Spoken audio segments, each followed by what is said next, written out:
Iranian woman before and after the revolution. I don't know what this has to do with anything, but this is actually extremely unrepresentative. When you see Iranian women before the revolution, they're always like grainy colored photographs taken in Tehran during the rule of the Shah. Tehran was basically like, the Shah was a Western puppet, and Tehran was basically like a Western puppet city, kind of the same way that Beirut was back in like the Paris of the Middle East, you know? And for that reason, you see a lot of these cool, like, wow, look at how like liberal and, you know, such and such they were. Yeah, because the city was basically a Western tourist spot under Western occupation. The rest of Iran, which as you might know is like a very large country, it was largely tribal at this point in time, or if not tribal, just barely out of it. I mean, like, it was literally like the Western boot was squarely here at the center of power, but most of Iran was like very poor, very backwater, much more religious, much more conservative. We take a look at this and we soy pill over it because it's like, wow, look, it's like if Islam had never taken over Iran or whatever, but this was never real, you know? This was never like representative, I guess. It would be like going to a resort in the Philippines and then concluding that like all of the Philippines people are getting Marg towers or whatever, you know? They do the same thing with pictures of Afghanistan and Kabul. They have, yeah. Same with Nasser in Egypt, to an extent. It's a very colonial attitude. I mean, you should be asking yourself, why are all these 1960s Iranian women dressing in Western styles? You know, like what patterns of colonial development might have led to in the 60s Tehran having women dressing like this. It's not like this is what they would have looked like with no Western influence, you know?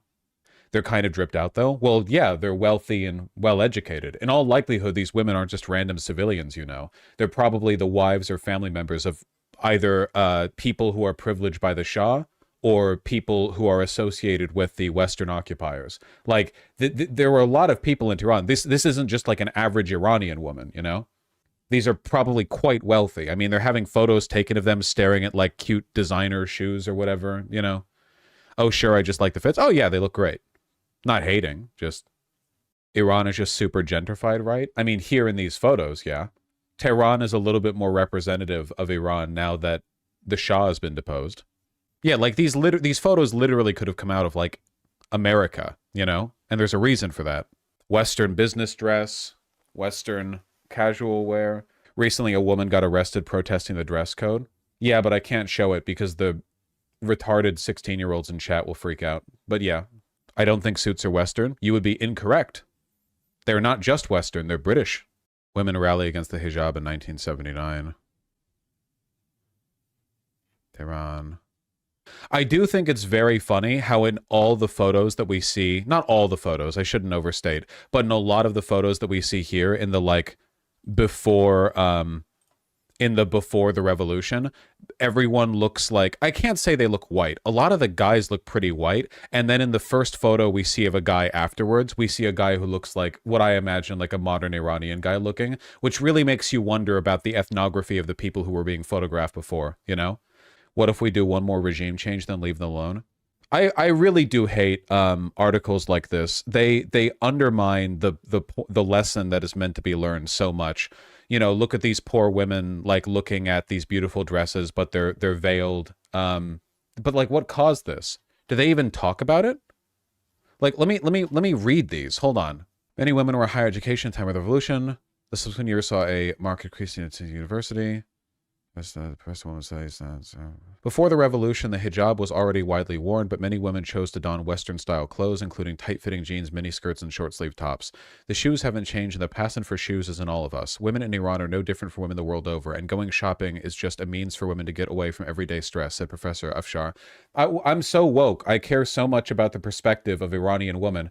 Look, in their natural environment, women do be shopping. All women are the same. They love pumps and heels and platform shoes. Shopping. Wow. Bodyguards surrounding the Shah in 1971. Let's see how they talk about Shah, the corrupt dictator who was a puppet of the West, who wasted enormous amounts of money throwing permanent parties in his palace, while most of Iran, outside of Tehran, lived in like abject poverty. A young woman approaches Shah Mohammad Reza Pahlavi, Far right, that's true.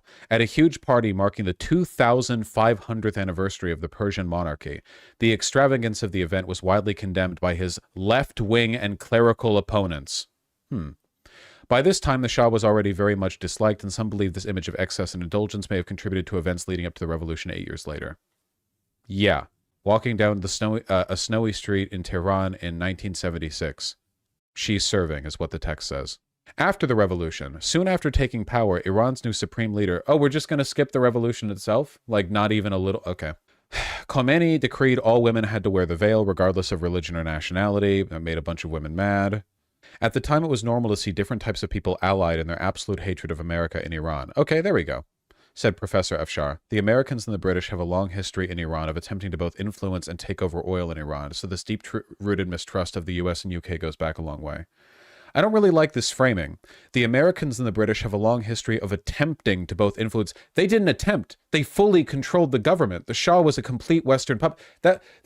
We didn't attempt to control Iran. We owned the country. It was a complete puppet state. The Shah was 100% in our pocket. Just saying. We owned the oil? Well, yeah, we owned everyone's oil. We owned Saudi Arabian oil. Saudi Aramco. Yeah, we owned everything. The Anglo-Persian Oil Company renamed to the British Petroleum Company, or modern BP. Like, it's a bunch of the... Like, Saudi Aramco, Saudi Arabian American Oil Company. Like, we had some influence, man. Sorry, California Arabian Standard Oil Company was the original name of Saudi Aramco. Plop. It's just dumb. It's why I just... Yeah, I don't know. You can't ignore the underlying material forces that lead to what we're seeing today in Iran. You can't just like, oh man, we tried to give them civilization, but they rejected it. They didn't like being a despotic puppet state ruled by a corrupt dictator that ignored 99% of the country. Oh, for sure. Iran is way less evil than Saudi Arabia. Circa 100%. Did you see it snowed in Saudi Arabia 2 days ago? Really? I did not see that. For the first time in history. That's cool. Global warming believers in absolute shambles over this one. Speaking of, it looks like Lee Zeldin is going to be leading the EPA under Donald Trump's second presidential term. Lee Zeldin. Doesn't even sound like a real name. Let's, sounds familiar, but I'm blanking right now on what this motherfucker is about. Though I recognize his face. Did you see Miller as his deputy chief of staff? Yes. He ran in New York? Ah, yes. U.S. House of Representatives, New York's first district. Nice, nice, nice. Do you have any environmental chops at all? Like anything at all? Or are you just being brought into the EPA for funsies? He was in the Conservative Climate Caucus, the Climate Solutions Caucus. What history does he have? He's Kathy's far-right opponent. He's nuts with anti-vax and conspiracy shit. Nice.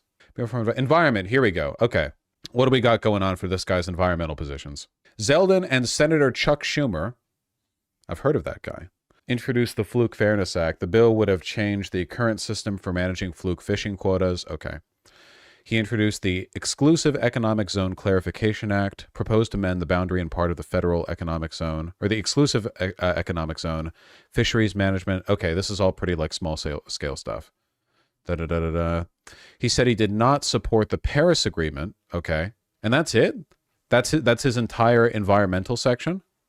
The Guardian covers a bit more. I mean, these people's actual levels of expertise are basically irrelevant, you know? It's not actually, like, needed. Their job is to deregulate and gut the administrations. Their job is to be loyalists, right? Like, they're not here to be, like, you know, administrative technocrats. They're not here to make good decisions. Vowing the appointment will ensure fair and swift deregulatory decisions by the regulator. Yeah, there you go. Trump promises he will ensure fair and swift deregulatory decisions that will be enacted in a way to unleash the power of American businesses while at the same time maintaining the highest environmental standards, including the cleanest air and water on the planet. I'm sure. Cutting red tape, we will restore U.S. energy dominance, revitalize our auto industry to bring back American jobs, and make U.S. the global leader of AI. Love that. Love that, like, from the EPA, you know? That's great. Hell yeah. Yippee! Has a score of just 14% from the League of Conservation Voters. That's nice. That's nice. That's for making room for generating power for AI data centers, maybe? Yes. Yeah. He's basically just saying he will do nothing to stop the use of our water and energy for like data, AI, like algorithm training or however they develop that shit. I don't know. Yeah, get ready for the water wars. Be fun.